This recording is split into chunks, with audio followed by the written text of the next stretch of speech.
नमस्कार दोस्तों, मेरा नाम है Ashish Rathore. Indian rail dynamics channel में आपका स्वागत है। अगर आज आप मेरे चैनल पर नए आए, कंटेंट पसंद आए तो सब्सक्राइब करना मत भूलिएगा। आज मैं बात करने जा रहा हूँ भारतीय रेलवे के फ्रेट क्षेत्र में बहुत ही ज़्यादा ताकतवर लोकोमोटिव जो कि 12,000 हॉर्स पावर के हैं।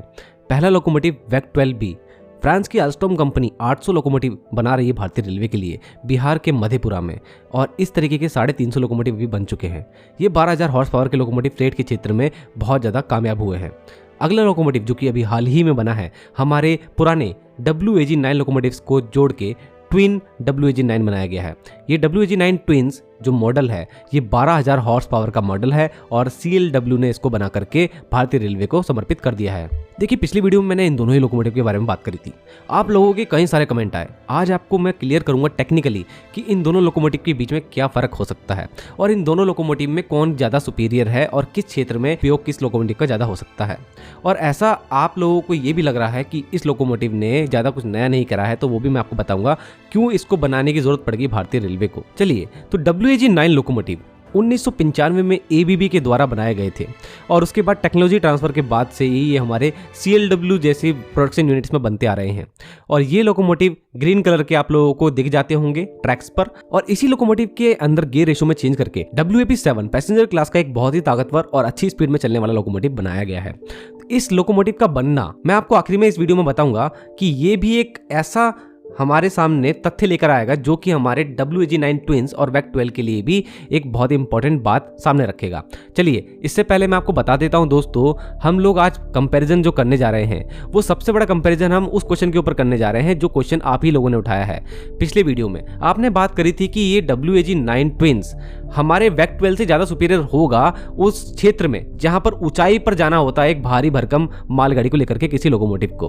बहुत से लोगों ने ये आवाज़ उठाई कि उन्होंने वैक 12B को कई बार स्ट्रगल करते देखा है कोंकण रेलवे सेक्शन में, घाट सेक्शन में, ऐसी सेक्शन जहां पर मालगाड़ी को ले जाना बहुत मुश्किल है, जहां पर ऊंचाई है, ग्रेडियंट है और उस पर चढ़ना ही लोकोमोटिव के लिए काफी मुश्किल हो जाता है। तो ऐसे में क्या ये बात सही है? जी हाँ दोस्तों, ये बात सही है। ऐसा मैं किस बिना पे बोल रहा हूँ दोस्तों, ये बात टेक्निकली आप लोगों को कहीं लिखी हुई तो नहीं मिलेगी, लेकिन मैंने 4 साल के अपने एक्सपीरियंस बताऊं तो कई सारे लोकोमोटिव के ड्राइवर्स जिन्होंने कमेंट किया है खुद वैक 12B की वीडियोस में मेरी, कि उन लोगों को ये पता लगा है कि ये लोकोमोटिव इन जगहों पर स्ट्रगल करता है। तो दोस्तों, ऐसा क्यों होता है?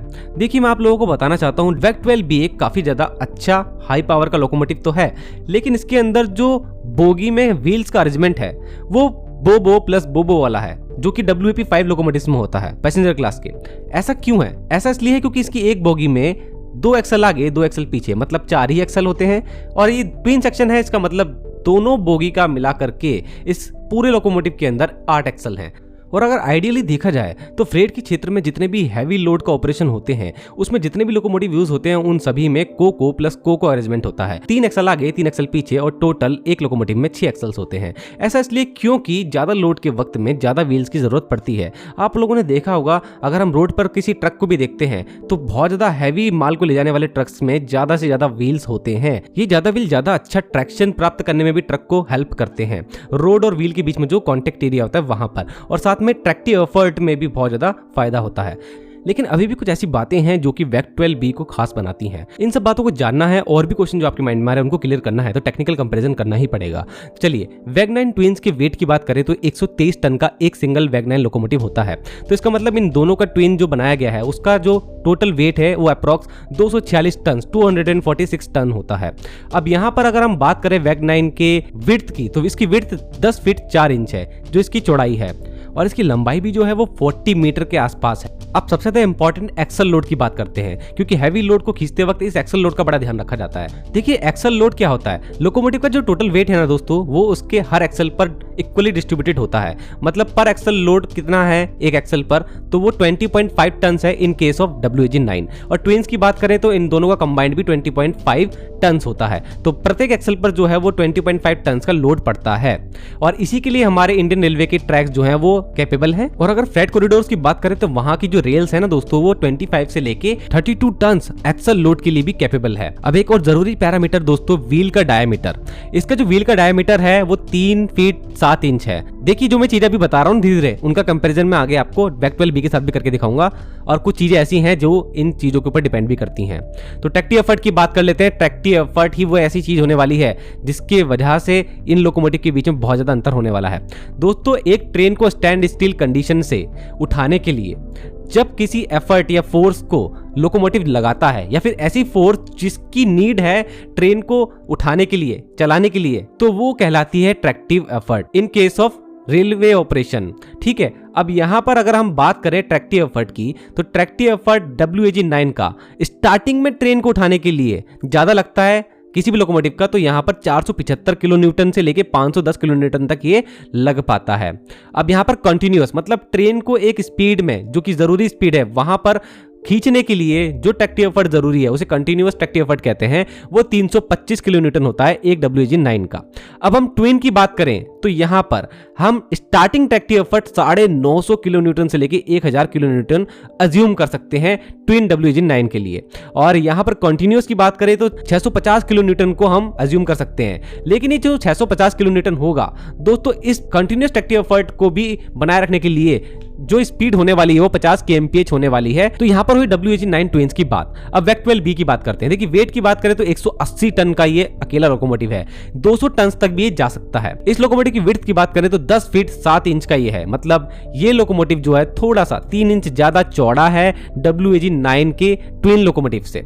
अब यहां पर अगर हम बात करें एक्सल लोड की, तो इसका जो एक्सल लोड है 180 टन का लोकोमोटिव होने की वजह से 22.5 टन है, जो कि 25 टन तक जा सकता है इन केस ऑफ जब इसका वेट 200 टन होगा। लेकिन यहाँ पे 180 टन का ही वेक 12B अभी बन रहा है, क्योंकि हमारी इंडियन रेलवे के ट्रैक पर 22.5 टन एक्सल लोड की ही कैपेबिलिटी है। अब आपके दिमाग में एक क्वेश्चन और आ रहा होगा कि जब 246 टन के हमारे वेक 9 ट्विन्स है, तो यहाँ पर जब 180 टन का वेक 12B है, तो एक्सल लोड वेक 12B का ज्यादा क्यों है? देखिए ऐसा इसलिए है क्योंकि इसके अंदर एक्सल भी तो 8 ही है, ज्यादा एक्सल नहीं है, उसके अंदर एक्सल 12 है। ये अंतर आप ध्यान रखिएगा, यही कारण है इसके एक्सल पर जो लोड है वो थोड़ा ज्यादा है वेक 9 ट्विन से।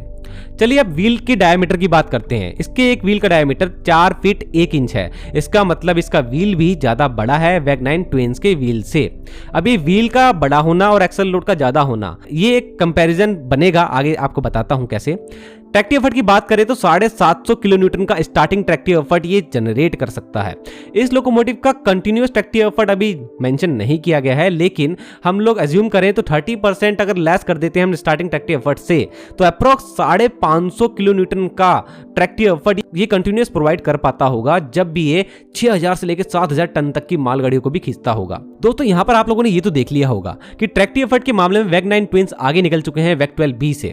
यहां पर ट्रैक्टिव एफर्ट ज्यादा है, इसका मतलब ज्यादा अच्छे से लोड को खींच पाएंगे, ऐसा तो प्रतीत होता है ना दोस्तों। बिल्कुल ये बात होने वाली है, जब भी हमारे वेक 9 ट्विन्स चलेंगे ये ज्यादा लोड को खींच पाएंगे। लेकिन एक अंतर यहां पर आ जाएगा, वो अंतर यह आ जाएगा कि वेक 12B के पास एक चीज की खासियत है कि वो 550 किलो न्यूटन का ट्रैक्टिव एफर्ट के साथ में जब 7000 टन की मालगाड़ी को, जो कि बहुत ही हैवी वेट होता है, को भी अगर खींचने जाएगा तो 75 kmph की स्पीड पे बना रह सकता है। लेकिन वेक 9 ट्विन्स ऐसा नहीं कर सकते, वो 50 kmph की स्पीड पे ही बने रहेंगे।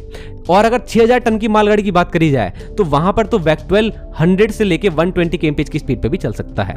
तो दोस्तों आप लोगों को एक खास बात बताता हूं, अगर आप लोगों को लग रहा है कि वेक 12 भी पीछे रह गया, ऐसा नहीं है। WAG9 ट्विन्स को बनाने का रीजन सबसे बड़ा ये है कि जहां पर वेक 12 भी फेल हो रहे थे, ग्रेडियंट के सेक्शन में ऊंचाई ज्यादा है और वेट खींचना है, तो वहां पर वेक 9 ट्विन्स चलेंगे। यही कारण है घाट सेक्शन, कोंकण रेलवे सेक्शन और ऐसे सेक्शन जहां पर कोयले वाली गाड़ी को चलाना होता है और ज्यादा ऊंचाई पर चढ़ना होता है, वहां पर वेक 9 ट्विन्स अच्छा परफॉर्मेंस देंगे वेक 12B के कंपैरिजन में। और हो सकता है कि उस मालगाड़ी में वेक 12B के साथ में वेक 9 ट्विन्स भी लगाए जा सके। लेकिन वेक 12B की बात करें तो ये अभी भी सुपीरियर लोकोमोटिव है और आगे भी रहेगा। वो कैसे रहेगा दोस्तों? ये लोकोमोटिव डिजाइन नहीं किया गया है घाट सेक्शन में चलने के लिए और कोंकण रेलवे सेक्शन में चलने के लिए। ये डिजाइन किया गया है EDFC के लिए, ईस्टर्न डेडिकेटेड फ्रेट कॉरिडोर, जो कि 1337 किलोमीटर का सोननगर से लेकर के पंजाब के लुधियाना तक खुल चुका है और आगे डानकुनी तक भी ले जाया जाएगा आगे चल करके।